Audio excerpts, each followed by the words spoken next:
Fakultas Hukum Universitas Indonesia atau sering dikenal dengan SELCC. Kembali bersama saya, Zevanya Bernas Sembiring, yang akan memandu dan juga memimpin jalannya diskusi kita hari ini.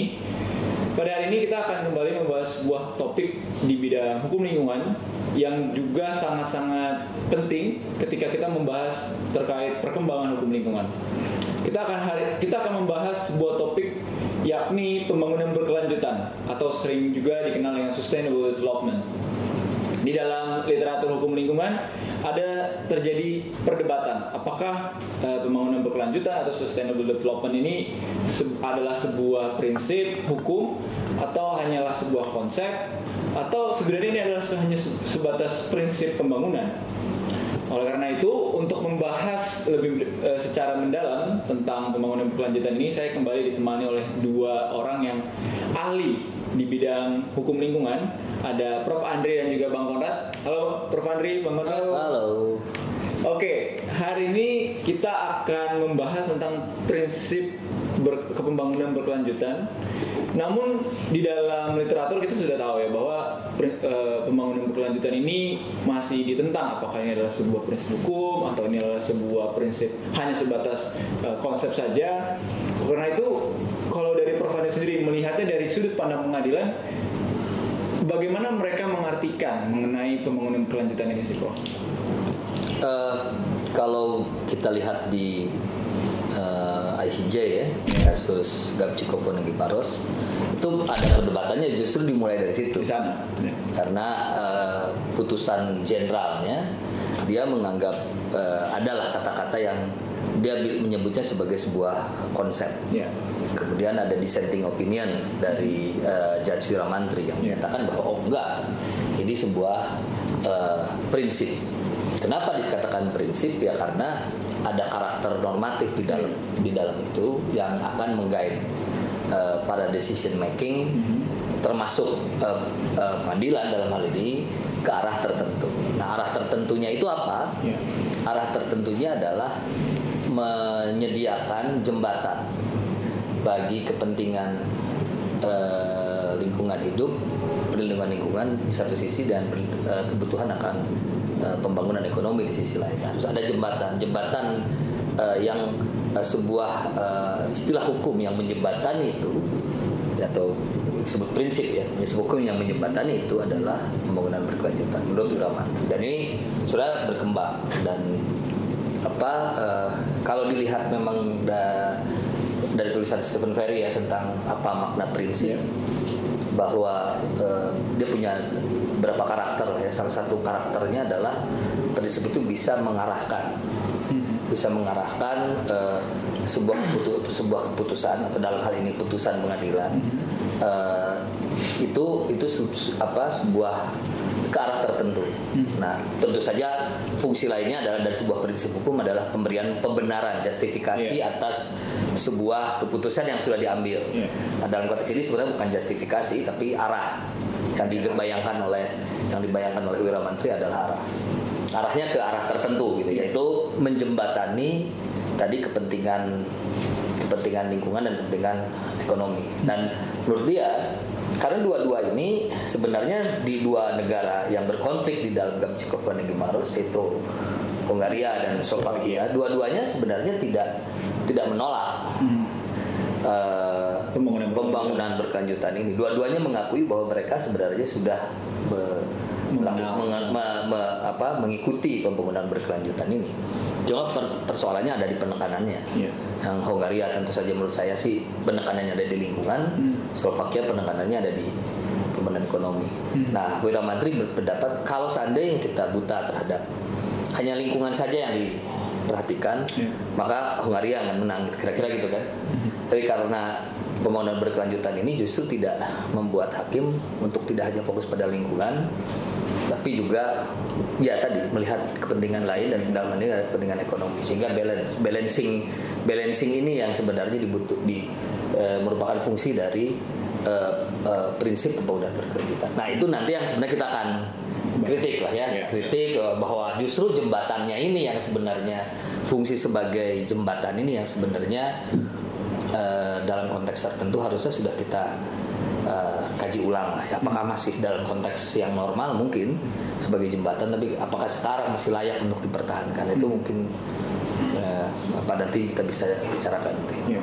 Berarti yang ditekankan oleh dalam kasus itu adalah bahwa pembangunan berkelanjutan ini sendiri dia adalah sebagai sebuah jembatan untuk menentukan arah kemana sebuah keputusan itu akan diambil seperti itu. Ya, tapi balancing lah, membalancing, menyeimbangkan dua kepentingan yang sebenarnya saling konflikting kan. Nah, gimana nih jalan tengahnya? Ya.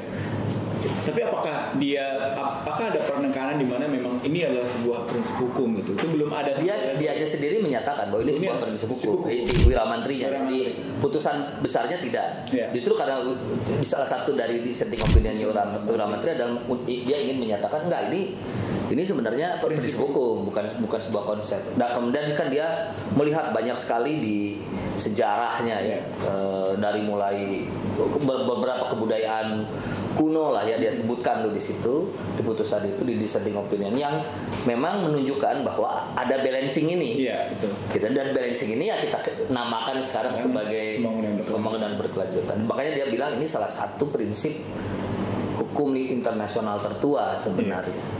Dia klaim seperti itu. Iya. Gimana Bang Ron?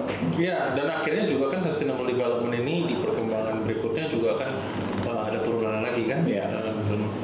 Ya basically hal-hal yang disebutkan dalam Rio Declaration itu kan bagian daripada sustainable development.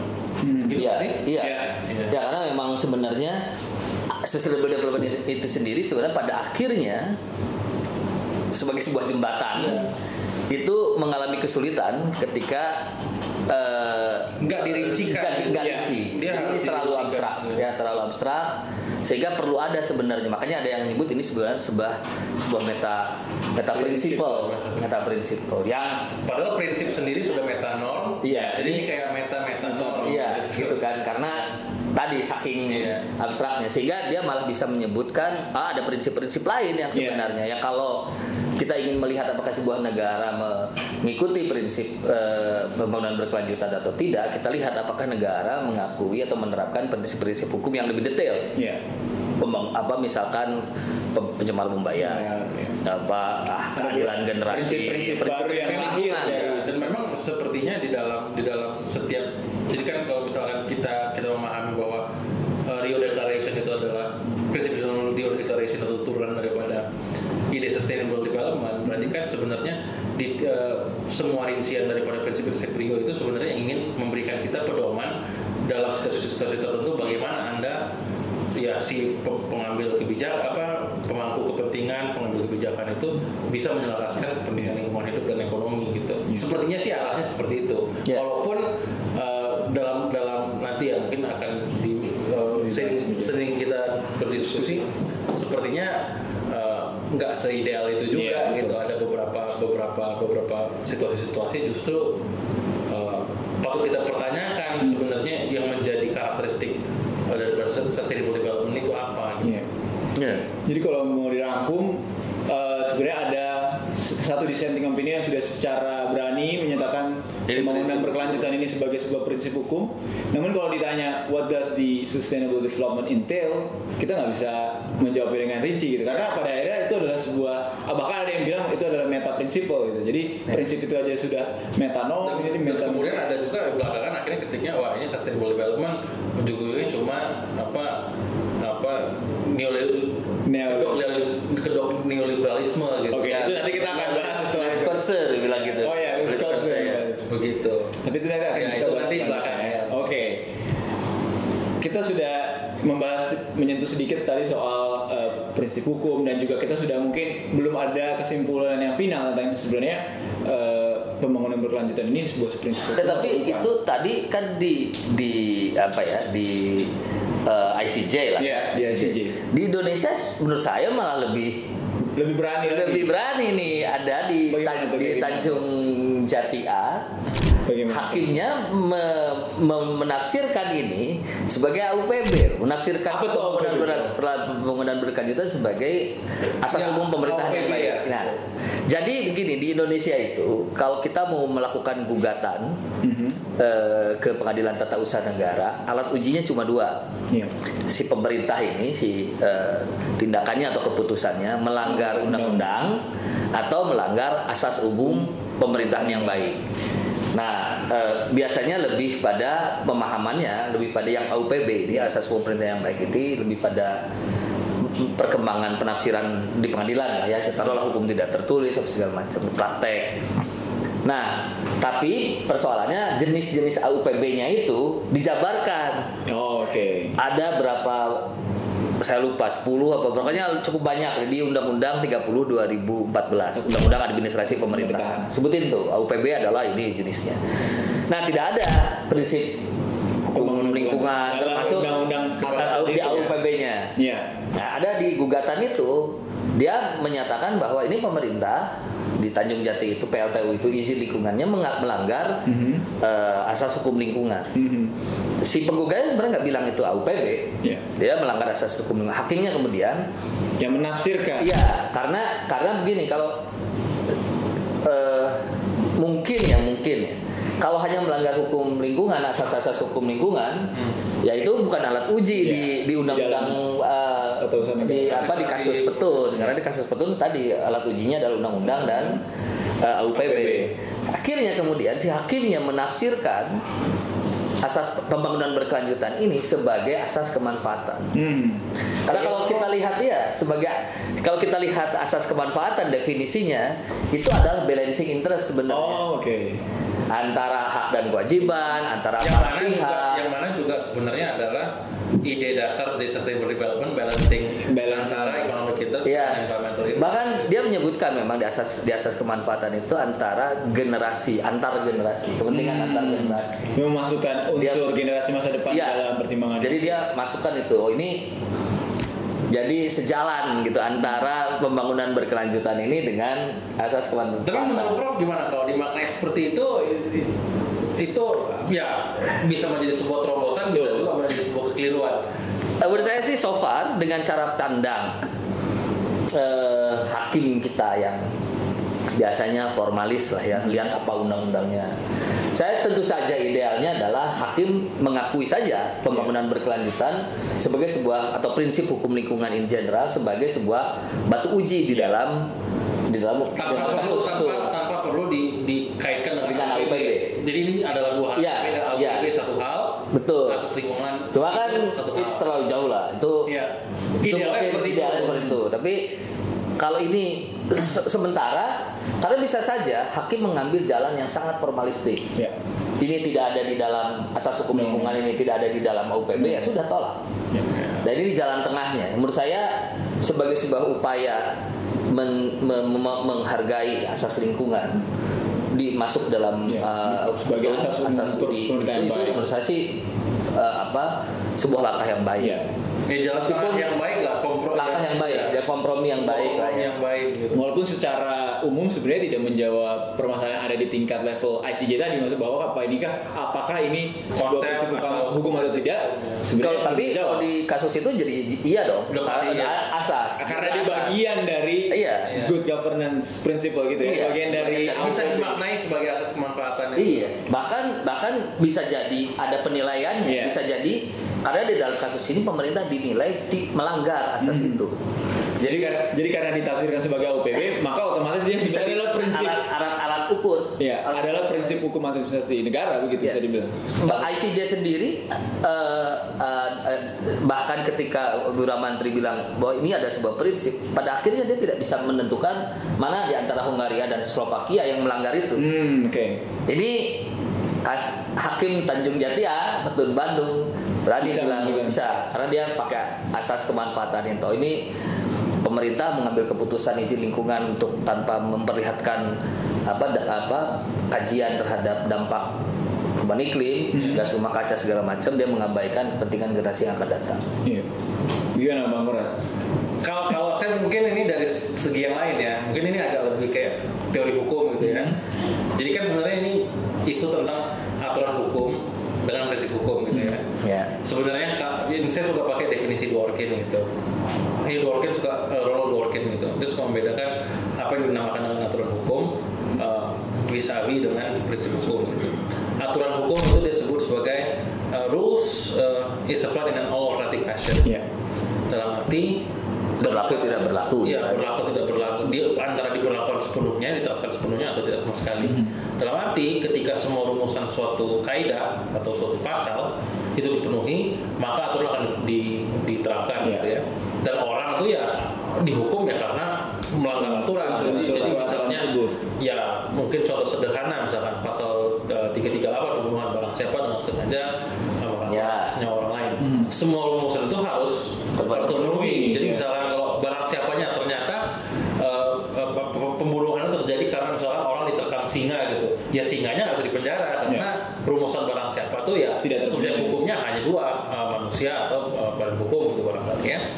Jadi nggak bisa. Aturan itu seperti itu. Jadi betul-betul kayak ya checklist gitu ya. Nah prinsip sebaliknya itu bukan urusan penerapan, tapi justru prinsip yaitu kayak tadi kita sempat singgung di awal metanorm gitu ya, metanorma. Fungsinya justru untuk mengarahkan. Saya suka kadang di kelas bilang tuh legal principles begin where rules end. Prinsip itu dimulai di mana aturan berakhir. Prinsip itu atau gini, ada yang bilang Chris Moritz kalau nggak salah. Jadi rules menjawab pertanyaan what, principle menjawab pertanyaan why, gitu jadi kan apa sih alasannya gitu kan. Jadi ketika misalkan ada beberapa rumusan dalam sebuah aturan yang kurang jelas atau misalkan bahkan mungkin kita bisa bilang kekosongan hukum lakuna gitu ya. Di situ prinsip masuk. Jadi prinsip karena dia sifat metanorm justru sebenarnya lebih sebagai sebuah wahana interpretasi atau wahana hermeneutis. Bagaimana prinsip bisa kita gunakan untuk dalam konteks ini mungkin hakim gitu ya mengkonstruksi sebuah aturan gitu. Nah, dan dimensi prinsip dan fitur karakteristik kedua dari prinsip adalah bahwa dia ini punya bobot relatif. Kadang-kala di dalam suatu kasus gitu ya, bisa ada 2, 3 atau lebih prinsip yang sebenarnya bisa diberlakukan gitu. Dan hakim yang harus memutus dia harus melihat. Misalkan contoh kayak tadi AUPB gitu kan, ada 9 prinsip gitu misalnya. Sebenarnya 99 ini mungkin bisa saja berlaku, tapi tentu hakim yang menimbang akan harus menilai berdasarkan pertimbangan ya profesionalnya gitu ya. Prinsip mana yang lebih dominan dalam kasus ini? Punya bobot lebih dominan di dalam kasus ini gitu ya. Nah, kebetulan dalam konteks ini yang mungkin dalam konteks kasus Kantung Jati dibilang ini prinsip yang berlaku adalah azas kemanfaatan, kemudian dibaca atau disematkan dengan prinsip pembangunan berkelanjutan itu sendiri sudah kayak prinsip double prinsip gitu ya. Penalaran seperti itu ya patut diinterogasi itu. Lalu yang kedua ini yang diproblematis. Putusan itu didasarkan karena pelanggaran terhadap prinsip, harusnya terhadap aturan. Harusnya bacanya ya karena Anda melanggar aturan tertentu, aturan ini dipahami dalam peran misalnya prinsip sustainable development yang tertentu itu juga. Jadi mungkin persoalannya adalah gini, di Indonesia itu jelas ada di dalam memang persoalannya atau kalau dianggap itu yang perlu diinterogasi lebih lanjut. Memang secara eksplisit undang-undang mengatakan sebuah keputusan itu dicabut atau dibatalkan atau diuji nantinya atas dasar pelanggaran terhadap peraturan perundang-undangan dan AUPB. Jadi mungkin kalau begitu AUPB berarti sudah dalam level rule. Jadi gini sebenarnya bisa jadi apa yang kita maksud sebagai AUPB itu tidak dalam kacamata Dworkian. Prinsipal dalam perspektif Dworkin, karena bahkan prinsip-prinsip hukum lingkungan pun seperti itu. Beberapa prinsip pencegahan itu ada konsekuensi hukum yang clear kalau dia dilanggar. Due diligence segala macam. Jadi adalah masuk liability. Jadi itu meskipun namanya prinsipal, tapi ini kalau dalam dikotomi rule versus prinsipalnya Dworkin ini nggak, dia lebih sudah tidak relevan lagi. Ada bagian yang sudah tidak lagi sudah relevan. Lagi namanya prinsipal, tapi sebenarnya bukan lagi prinsipalnya Dworkin gitu loh. Jadi mudahnya prinsip ini udah masuk ke arah sebagai sebuah prinsip yang tidak ada dalam rules, tapi juga mulai masuk sebagai sebuah rules atau aturan-aturan hukum gitu. Oke, kita kembali ke diskusi kita mengenai pembangunan berkelanjutan. Kalau soal prinsip nanti kita akan ada pembahasan yang khusus, episode khusus mengenai prinsip. Ketika kita berbicara tentang tadi pembangunan berkelanjutan, walaupun masih ada perdebatan mengenai apakah ini memang benar prinsip hukum atau dia adalah sebuah meta prinsipal, tapi tentunya pembangunan berkelanjutan itu ada jenis-jenis atau mungkin mudahnya ada wajah-wajah penafsiran-penafsiran bagaimana itu ditafsirkan dalam konteks hukum atau bahkan mungkin nanti akan menyinggung sedikit soal pengelolaan sumber daya alam. Kalau dari Bang Konrad sendiri melihat apakah ada bagaimana literatur sejauh ini melihat ada beberapa jenis-jenis penafsirannya itu seperti apa sih Bang? Ya jadi sejauh ini sih biasanya kalau bicara tentang pembangunan berkelanjutan tuh ya kurang lebih ada 3 konsep besar lah gitu. Ini yang mungkin saya rangkum ya, nanti ada sebenarnya satu poin yang paling penting tuh dari Herman Daly sebetulnya. Jadi mungkin yang paling pertama, yang paling elementer itu ada yang dia disebut dengan weak sustainability. Jadi pembangunan berkelanjutan yang lemah. Sederhananya, kalau pembangunan berkelanjutan yang lemah ini menganggap natural capital atau sumber daya alam, lingkungan hidup itu bisa dieksploitasi sedemikian rupa dan masih dianggap sustainable ketika dia bisa dikonversi dengan man-made capital yang ekuivalen. Jadi misalkan mungkin contoh ceritanya gampangnya gini. Misalnya kalau dalam sustainability ini, kalau kita membabat hutan lah gitu ya, menebang pohon dan segala macam sampai gundul pun, tapi kalau misalnya ternyata keuntungan atau manfaat dari ekstraksi hutan itu katakanlah bisa dikonversikan secara ekuivalen dengan man-made capital, manfaat sosial, misalnya ada program beasiswa, bikin pembangunan lah ya, pembangunan meningkat Indonesia. Nah itu dia tetap sustainable, itu dia tetap sustainable. Cuma kan akhirnya yang menjadi pertanyaan di dalam kritik utama terhadap sustainability adalah bagaimana kamu bisa menjamin memang ada konversi yang ekuivalen gitu. Emang benar-benar ini value-nya sama gitu. Lalu juga kan kritik lainnya juga adalah ya kalau misalkan dalam konteks yang sustainability ini ya benar-benar ini sangat tidak ada proteksi terhadap sumber daya alam, dan ini mungkin nanti bisa Prof jelaskan ada hubungannya dengan prinsip non regresi nanti. Dan sebenarnya di Indonesia kita sudah punya pengalaman ya. Ada eksploitasi sumber daya alam besar-besaran, dan itu kita tidak ada jaminan bahwa eksploitasi itu memang betul akan dikonversi menjadi kenaikan man-made capital. Yang ada adalah eksploitasi menguntungkan segelintir orang, Jakarta misalkan, sementara lokasi tempat sumber daya alam itu yang menjadi makin rusak segala macam ya. Papua misalkan kan kita bisa ambil contoh bagaimana eksploitasi di Papua, dan apakah kemudian diiringi dengan peningkatan man-made capital di sana, kita masih bisa. Apakah misalkan masyarakat Papua secara umum menjadi semakin sejahtera, itu masih menjadi pertanyaan.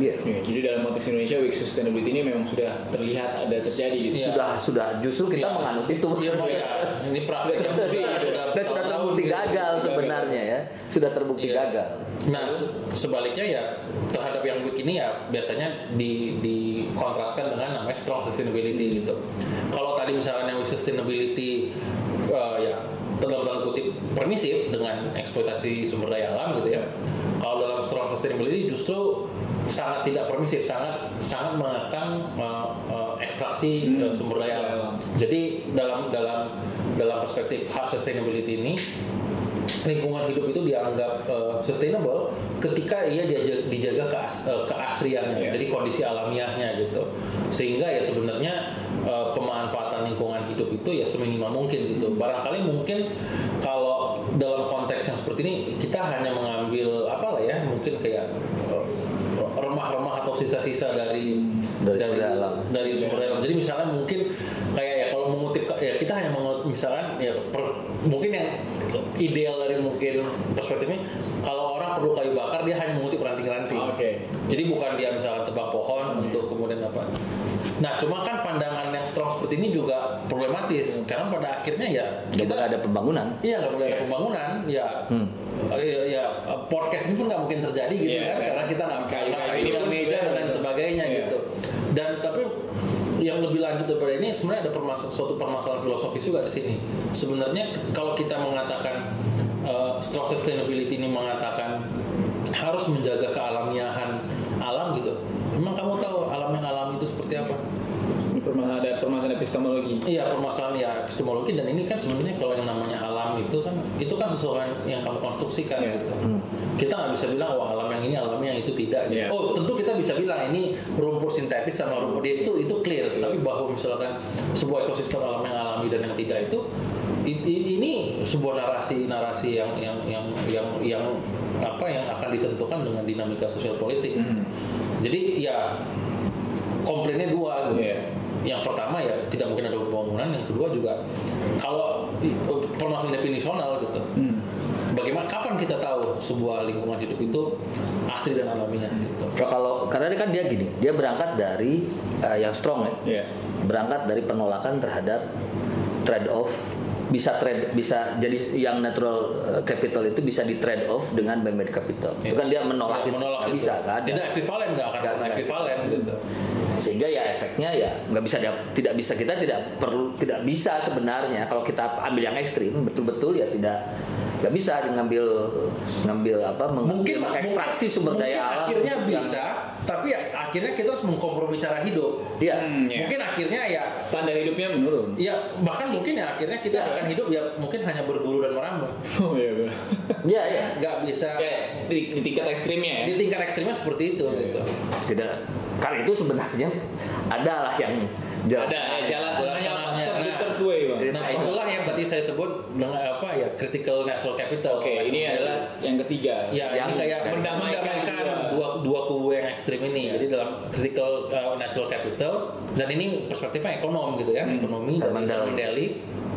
Jadi intinya sebenarnya gini, Anda boleh melakukan ekstraksi pemanfaatan sumber daya alam gitu ya, tapi tidak boleh melewati dari kemampuan regenerasi media lingkungan tersebut. Ketika misalkan sudah ada sebenarnya misalkan terlanjur lah ada sebuah media lingkungan yang sudah kamu lakukan, itu yang natural yang critical natural capital itu sudah nggak boleh diekstraksi. Itu untuk yang renewable. Jadi harus dilihat rate of depletion-nya dengan rate of reproduction-nya ya, depletion rate sama regeneration rate. Jadi regeneration rate, depletion rate tidak boleh lebih tinggi daripada regeneration rate. Gitu. Nah, itu untuk yang renewable. Yang non renewable gimana? Boleh nggak diekstraksi? Dia masih membolehkan. Di Dali itu masih membolehkan, tetapi bahwa kita tahu itu ada batasnya kan. Iya, betul.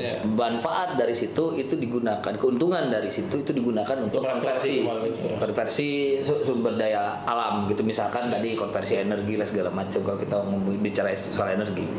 Digunakan untuk konservasi sumber daya alam. Termasuk yang tadi yang renewable. Jadi sebenarnya ini yang boleh kita melakukan ekstraksi sumber daya alam, berarti kan dia mengandung weak-nya di situ. Tapi ketika dia sudah mulai kritis, kita harus stop. Nggak boleh. Jadi sebenarnya kalau mungkin kita analogikan ya, kalau weak itu hanya ada gas nggak punya rem. Kalau strong itu hanya punya rem nggak punya gas. Nah yang ini ya mobil yang punya rem dan gas. Kalau critical natural capital yang digunakan secara bersama-sama itu. Berarti tadi kita udah dapet 3, ini bisa dibilang seperti ini ya, penafsiran terhadap pembangunan berkelanjutan. Ada weak, ada strong, dan juga terakhir adalah natural critical natural. Ini sebenarnya yang Herman Daly ada ya, literaturnya memang Herman Daly. Yang sebenarnya yang weak dan strong ini nyebar di mana-mana. Karena ini sebenarnya cara orang melihat gimana sih cara sustainability ini.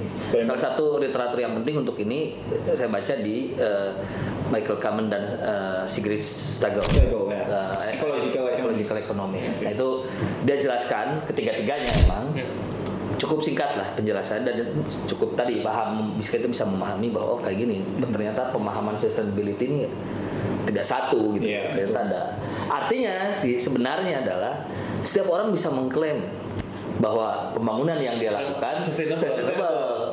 Bahkan yang weak sekalipun. Dan itu yang sebenarnya berbahaya buat kami ya, buat saya gitu, berbahaya ketika menunjukkan kelemahan dari pembangunan berkelanjutan itu sendiri. Baik sebagai sebuah prinsip hukum ya, karena pada akhirnya dia tidak mengarahkan ke satu, karena tadi kalau prinsip itu kan kita diarahkan ke satu, it guides you, ya gitu. Ini kan tidak, dia mengarahkan ke kemanapun gitu, terserah saya maunya apa gitu. Nah, menyambung apa yang Prof. Andri sampaikan, kita masuk juga ke topik yang lebih khusus, yakni sebenarnya apa kritik-kritik terhadap pembangunan berkelanjutan sendiri gitu. Tadi Prof. Andri sudah menyebutkan secara singkat bahwa ternyata pembangunan berkelanjutan ini sendiri tidak punya banyak arti, sehingga negara-negara tertentu atau mungkin misalnya perusahaan tertentu bisa mengklaim bahwa walaupun dia sedang mengadopsi weak sustainability, ya dia sedang menjalankan pembangunan berkelanjutan. Apakah pembangunan berkelanjutan ini punya kritik-kritik lain gitu yang diarahkan terhadap konsep yang bisa dibilang ini masih ever evolving gitu, terus menerus berkembang gitu? Ada ya tadi Nicholas Robinson. Nicholas Robinson itu dari profesor hukum lingkungan ITB ya. Tulisannya menyatakan bahwa pembangunan berkelanjutan ini sebenarnya sebenarnya gini, jadi ceritanya gini, orang negara-negara ini sebenarnya nggak paham apa itu pembangunan berkelanjutan. Mereka bertindak seolah-olah paham, dan mereka menggunakan itu untuk sebenarnya membenarkan praktek yang selama ini mereka jalankan. Jadi praktek yang selama ini mereka jalankan yang unsustainable, itu dibungkus, dibenarkan dengan pembangunan berkelanjutan. Jadi merasionalisasi kejahatan aja. Ya gitulah kira-kira. Louis Kurzweil bilang ini sebenarnya hanya menjadi pembenar bagi dia bilang the plundering of the earth. Jadi perambahan gitu ya, terhadap penjarahan bumi itu diteruskan dan dibenarkan dengan sustainable development ini. Jadi ini sebenarnya sebuah konsep tadi, mungkin konsep yang pada akhirnya ini hanya membenarkan praktek-praktek yang sebenarnya berbahaya bagi perlindungan lingkungan. Nah, ada satu tulisan dari Christina Voigt. Kenapa kritik ini menjadi penting? Karena tadi Wiramantri kan kita berangkat dari Wiramantri nih. Ketika dia memahami pembangunan berkelanjutan sebagai balancing interest, prinsip yang mengguide kita untuk membalance interest yang berbeda. Nah, dia justru itu kan dalam kondisi normal. Nih kalau saya memahami tulisannya Christina Voigt. Dalam kondisi yang kritis tidak bisa lagi nih. Kondisi kritis itu kondisi kritis bumi ya. Sudah banyak. Ya, sudah banyak segala macam, ada banyak krisis bumi yang krisis planet lah ya. Nah, tampungnya. Itu tidak bisa lagi seperti itu. Tidak bisa lagi kita membuat pembangunan berkelanjutan ini sebagai sebagai jembatan. Harus ibaratnya bukan lagi netral. Tadi dia seolah netral kan kalau sebagai jembatan antara kepentingan lingkungan dengan perlindungan lingkungan dengan kepentingan. Berarti harus partisan terhadap kepentingan lingkungan. Iya, menurut ibarat kalau misalnya mungkin kita bisa bilang sustainable development ini ketika in times of peace gitu ya. Ya, kira-kira Tapi in times of war in times of crisis gitu ya. Karena kamu harus cari prinsip lain yang melindungi. Ketika misalkan dia bilang life supporting system berbahaya, terancam, nggak bisa lagi netral. Karena masuk akal juga kalau misalkan kita pahami ini sebagai dalam kondisi times of peace gitu. Karena kalau misalkan tadi kita berangkat dengan pemahaman bahwa Rio Declaration itu adalah rincian lebih lanjut sustainable development. Itu kan semua prinsip yang ada dalam Rio itu kan semua justru untuk mencegah adanya katastrofi. Precautionary principle, preventive itu kan sebelum terjadinya krisis. Ini masuk akal ketika krisis berarti kita memerlukan sebuah prinsip yang lebih baik gitu. Harus dikoreksi nih gitu. Jadi pemahaman kita nih bukan. Jadi kalau kata gue perlu prinsip apa kalau dia nggak bilang prinsip pengganti itu, tetapi tidak bisa netral. Artinya tidak bisa lagi pembangunan berkelanjutan itu dimaknai netral antara kepentingan lingkungan dengan kepentingan ekonomi. Dia harus pro lingkungan. Kira-kira kalau dihubungkan dengan misalnya epos antropologi antroposen gitu. Sekarang ini adalah situasi di mana sustainable development tidak boleh lagi netral. Makanya tidak heran kalau orang mengatakan sebenarnya sustainable development itu masih sangat berperspektif antroposen. Ya. Nggak masuk, tidak mengherankan kalau orang mengatakan. Karena kita memahaminya sebagai jembatan tadi, dan selama ini memang fungsinya tadi memang menjembatani dua kepentingan yang saling konflik. Nah mungkin ya kalau in times of crisis gitu ya, nah ini mungkin ya sekarang lah ya. Mungkin yang kita alami hari ini ya, ini misalkan juga menyambung tadi diskusi kita tentang sustainable development, mungkin agenda-agenda yang biasanya sering disebut sebagai degrowth mungkin. Ya. Degrowth. Karena kan kalau misalkan ketika kita ngomong development gitu, kata itu sendiri sudah mengandaikan ada terus menerus. Akan ada sebuah perkembangan terus menerus. Tapi sampai kapan gitu? Ya, gitu loh. Baik. Berarti kalau menyinggung sedikit tadi tentang neolib, tadi kan Bang Konrad sedikit berbicara tentang neoliberalisme dari ada nilai-nilai neoliberalisme di dalam sustainable development. Boleh? Ya itu dari bukunya Brian Elliott sebenarnya. Brian kalau nggak salah namanya. Yang pada akhirnya ya memang mungkin menyambung apa yang Prof Andri bilang tadi ya ketika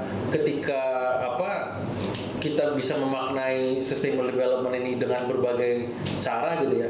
Kadang-kadang developmentnya yang bisa justru menjadi yang utama dan bukan sustainability. Betul. Kalaupun sustainable adalah developmentnya yang sustain, bukan lingkungan. Jadi sustaining development. Iya, sustaining development. bukan lingkungan di mana pembangunan itu dilakukan gitu. Itulah agenda agenda di sana yang terselubung gitu. Kita mengandaikan ya ujung-ujungnya pembangunan yang bermakna development yang bermakna ke pembangunan ekonomi gitu. Oke, karena keterbatasan waktu juga, saya coba akan menutup siniar kita hari ini dengan sebuah pertanyaan dan sekaligus juga mungkin Prof Andri dan Bang Konrad bisa memberikan seperti pandangan penutup lah.